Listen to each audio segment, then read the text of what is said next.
pense qu'aujourd'hui, en Afrique de l'Ouest, dans le grand débat, je pense que c'est le débat même du 21e siècle, le débat de la lutte contre le terrorisme. Très sincèrement, on a l'impression que les intellectuels ont déserté ce débat-là depuis quelques années. Au début, quand ça venait d'être connu, quand le Sahel venait d'être attaqué, on a vu des revues, on a vu des colloques, on a vu pas mal d'articles d'universitaires, de géographes, d'historiens, de sociologues, d'anthropologues, de juristes faire des publications sur le terrorisme. Mais depuis quelques années, on a l'impression qu'ils commencent de plus en plus à délaisser ce terrain-là à certains influenceurs, je dirais, ou bien à certains faux intellectuels. Peut-être que j'en fais partie. Mais en tout cas, c'est l'impression qu'on a que ces gens-là, ils ont de plus en plus délaissé cette thématique-là au moment où aujourd'hui, on les attend. Très sincèrement, moi, j'attends que les grands intellectuels, comme par exemple des personnes comme Fatou Diom, des personnes comme Souleymane Bassir Diagne, vraiment, j'aimerais savoir, les Djibi Diakhaté, les sociologues Djibi Diakhaté, ces gens-là viennent nous dire, en réalité, quelles sont les raisons sociologiques qui poussent une personne à aller militer dans un mouvement terroriste. Est-ce que historiquement, il n'y a pas un fait historique utilisé par les recruteurs des terroristes pour pouvoir mobiliser telle personne et telle personne? Et pourquoi géographiquement, telle personne habitant dans telle contrée est plus susceptible d'intégrer les mouvements terroristes plus que les autres? Ça, c'est des questions qu'on peut avoir. Est-ce que aussi, du point de vue historique, il n'y a pas un aspect historique dans cette affaire-là? Pourquoi une personne de telle région est historiquement plus susceptible à être convaincue d'être terroriste qu'une personne issue de telle communauté ou de telle ville ou de tel village? Ça, c'est des questions que moi, j'aimerais avoir des études sociologiques, anthropologiques, historiques, et même, pourquoi pas les économistes nous dire pourquoi? C'est des questions où moi, j'attends les intellectuels. Oui. Pourquoi un Sérère est plus susceptible d'être un terroriste qu'un Diola? Oui. Pourquoi un Lébou est plus susceptible d'être un terroriste qu'un Sérère Nyominka?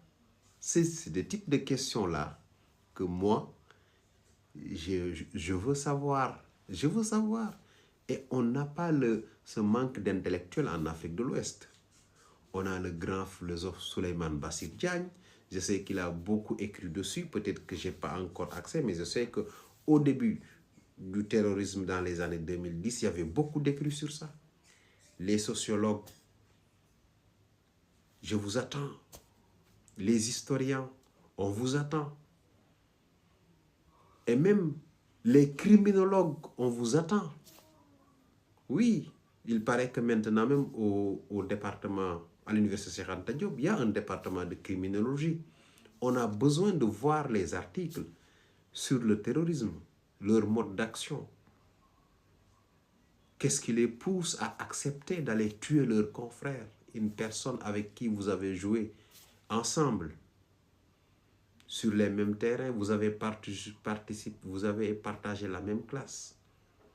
Du point de vue juridique, pourquoi on peine juridiquement à faire peur aux gens pour qu'ils n'adhèrent pas au mouvement terroriste? C'est des choses auxquelles nous, jeunes Africains, on attend les intellectuels. J'attends les analyses de Souleymane Bassir Diagne, de Mamadou Diouf, de tous ces grands intellectuels sénégalais, de la diaspora, du Mali, du Burkina Faso, du Niger, de la Côte d'Ivoire, de la Guinée. On a des ressources humaines capables quand même de nous éclairer et de nous donner des voies de réflexion qui nous permettront peut-être d'endiguer ce mal. Parce qu'on a constaté de plus en plus l'échec des politiques dans la lutte contre le terrorisme. Oui, il faut l'assumer. Et les hommes politiques échouent aujourd'hui à endiguer le mal terroriste. C'est ça. Les ethnologues, du point de vue ethnologique, pourquoi le terrorisme peut prospérer dans un contrée et peut avoir des difficultés dans d'autres contrées.